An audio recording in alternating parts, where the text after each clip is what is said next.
This is the METS POSTCAST, your instant game reaction for the New York Mets. Part of the Locked On Podcast Network. Your team every day.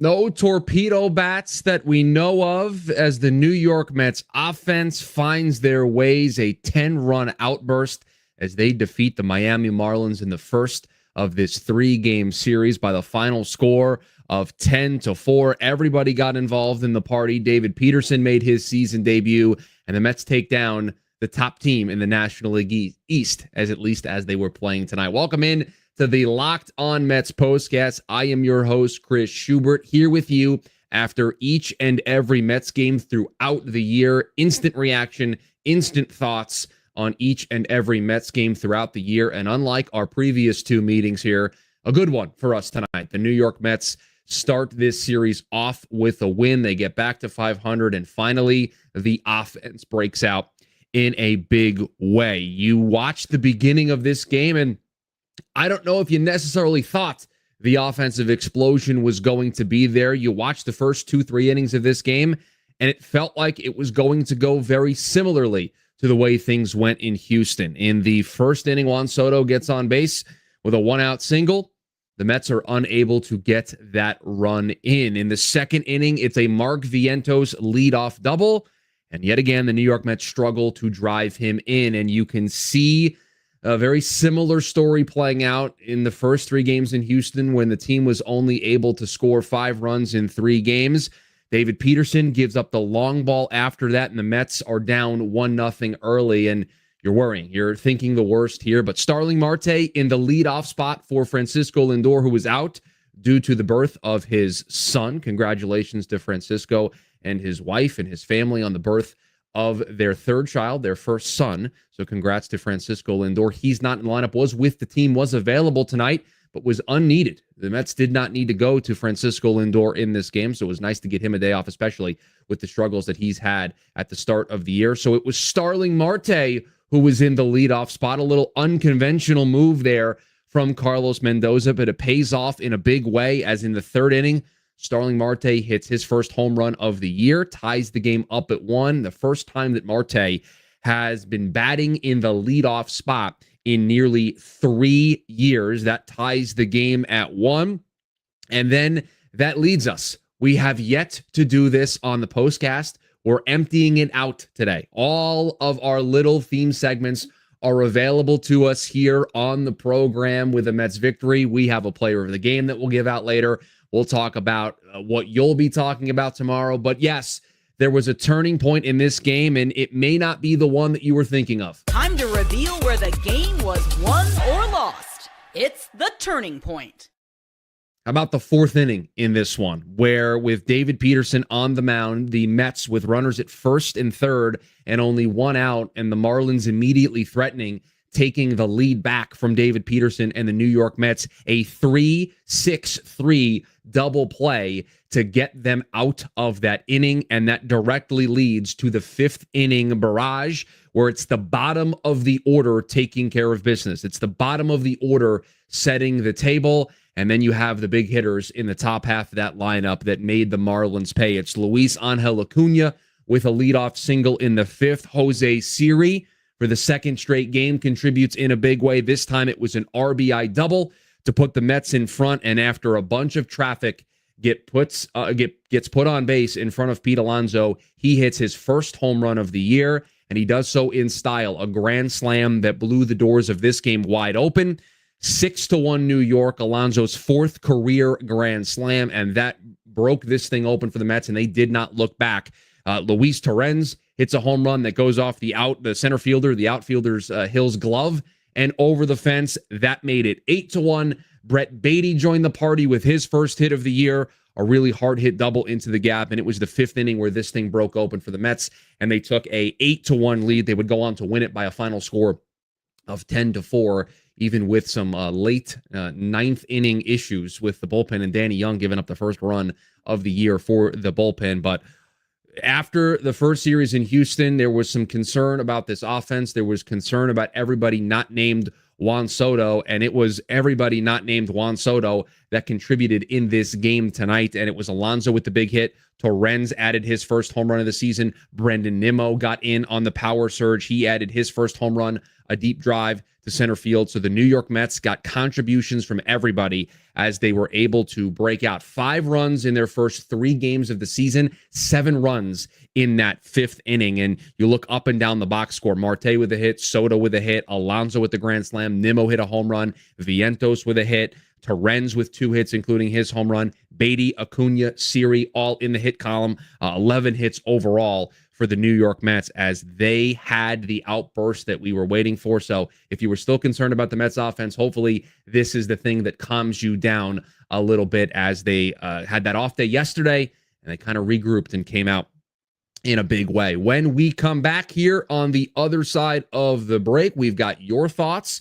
We've got what you'll be talking about, and we'll give out our first Player of the Game award of the season, hopefully the first of many. We'll get to that right here on the other side. March Madness, it is here, and FanDuel giving you the chance to get in on the action like never before. Right now, brand new customers, you're going to get $200 in bonus bets when your first $5 bet wins. It's $200 in extra bucks in bonus bets to use on everything from buzzer beaters to Cinderella stories and even who's cutting down the nets. With tournament games happening almost every day, there's always something exciting to bet on. Perhaps you want to get in on some of the baseball action as well. You can do so with the FanDuel app, and it is simple to use. And when I win, I get paid instantly. There is no waiting around. So visit FanDuel.com and get in on the college hoops action all tournament long. Back here on the Locked On Mets postcast, and this is the 3rd postcast we've done so far this season, so I know a lot of you are still new, still filing in here. Don't worry, we're not replacing the Locked On Mets podcast. You still have those longer form, deeper dive shows from Ryan Finkelstein. I'm just your guy after the games. Instant reaction to everything that happened for the New York Mets, so don't worry, we've got both of those shows running simultaneously throughout the year. Ryan's got you all season long. I've got you after each and every game. This is your meeting spot. This is our hangout spot to talk everything New York Mets baseball. See some comments in the chat talking about Marte being so underappreciated. I have a very love-hate relationship with Starling Marte. There's some at-bats where I love what he brings to the table, and then there are some at-bats that want to make you pull your hair out. But this is where you tip your cap to Carlos Mendoza, truthfully, for making that decision, for putting him in the lineup as a DH. The reverse splits for Cal Quantrill, the starting pitcher for Miami, favored the righties. So instead of Winker being in there, he puts Marte in there. He sticks Marte, the top part of the lineup, and it works really well as Marte gets everything started with that home run in the 3rd inning to get the Mets back even at 1. And that was all she wrote from there as the Mets were able to explode for 7 runs. And Alfred wants some stuff on the wall. We're working on it, Alfred. There's some picture frames here on the side. We're gonna get some Met stuff up here pretty soon. This is a work in progress. It's a fresh coat of paint back here. We gotta let it dry a little bit before we put some stuff on the wall. But don't you worry, we'll be adding to that throughout the course of the season. Listen, I don't want this to go unnoticed. This feels a little unfair because what you're going to be talking about tomorrow is the offense. What you're going to be talking about until the next time the Mets take the mound is going to be the offense showing up. But that's how we opened the show. That was what we did in the first block. So I want to give some love to somebody else. So if we had to pick something other than the offense, I think you know what you'll be talking about tomorrow. This is what you'll be talking about. How about the job David Peterson did in his season debut? The line looks really solid. 6 innings pitched, 5 hits, 2 runs, 2 earned runs, 3 walks, 9 strikeouts. The big thing for him was that he allowed the 2 home runs. Those were the only blemishes on his card. He was nibbling in the early parts of the game with his fastball, but was able to pour in some strikes with the slider, and what really had the Marlins batters second-guessing themselves, and it led to a 9-strikeout day for David Peterson. And I'll say it, picking up right where he left off last season. I mean, they showed the graphic during the game on SNY. I think it was 81% of his starts last year, 2 earned runs or fewer. Felt like those graphics that we used to see back in the Jacob deGrom days of those starts of 1 earned run or fewer every time he was out there on the mound. Peterson, excellent is the word that I would use. I really thought he handled himself well, sat for a little bit during that 5th inning, but was still able to go out there, pitch the 5th,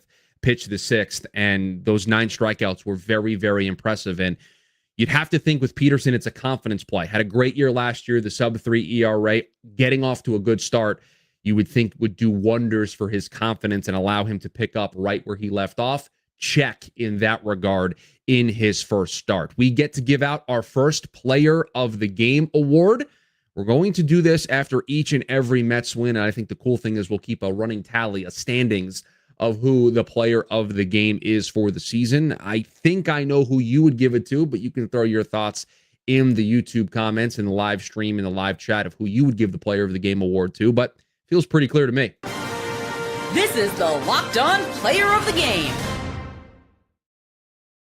He hit a home run, so we'll use his full name. Peter Morgan Alonso. How about 2 for 4, 4 RBIs, a grand slam, 1 walk, and he gets the first Player of the Game award for the Mets this season. It's his first Player of the Game award this season. And how do you like to be Pete Alonso to hit that grand slam, the same ballpark that you hit your first career home run? They showed that during the game tonight, that it was April 1st, 2019, in that same ballpark down in Miami where Pete Alonso hit his first home run. He hits his first home run of 2025, and it is a big one. It is the grand slam that breaks this game open. So Pete is the recipient of our first Player of the Game award of the season.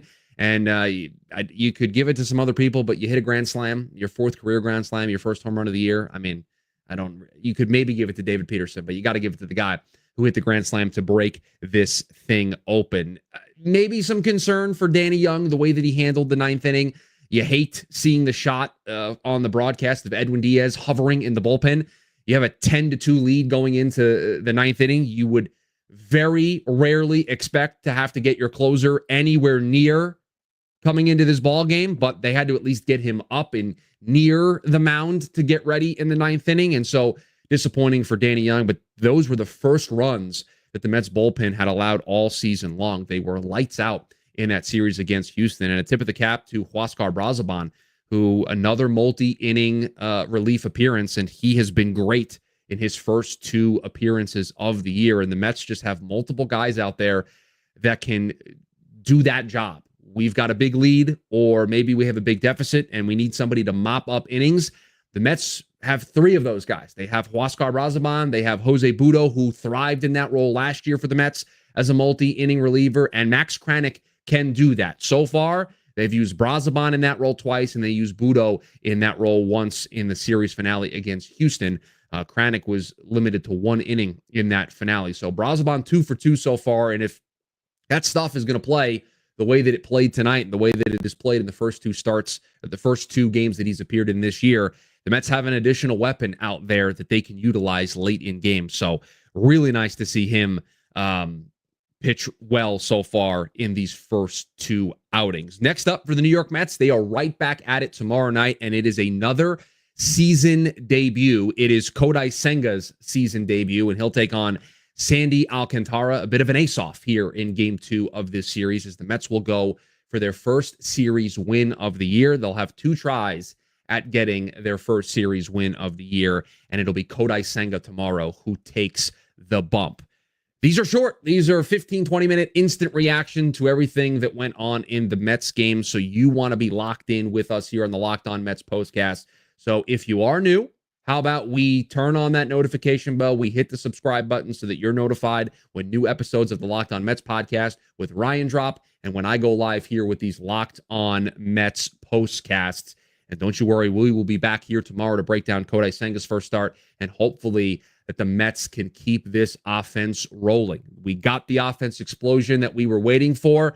Hopefully that momentum carries over, and hopefully Francisco Lindor can join the party tomorrow when they take on the Marlins. But that is going to do it for us here on this Locked On Mets postcast. Appreciate all of you being here for the show. The Mets open their series in Miami with a win, get back to 500. The offense that we expect to see this season showed us their opening act with a 7-run outburst in the 5th inning, capped off by a Pete Alonso grand slam. It was a lot of fun tonight to watch this Mets offense break out, and hopefully it is the first of many offensive breakouts this season. But that is going to do it for us here on the program. We're back at it tomorrow with another Locked On Mets postcast after the Mets take on the Marlins and after Kodai Senga makes his season debut. Everybody have a great rest of your night. We'll talk to you tomorrow. And as always, let's go Mets.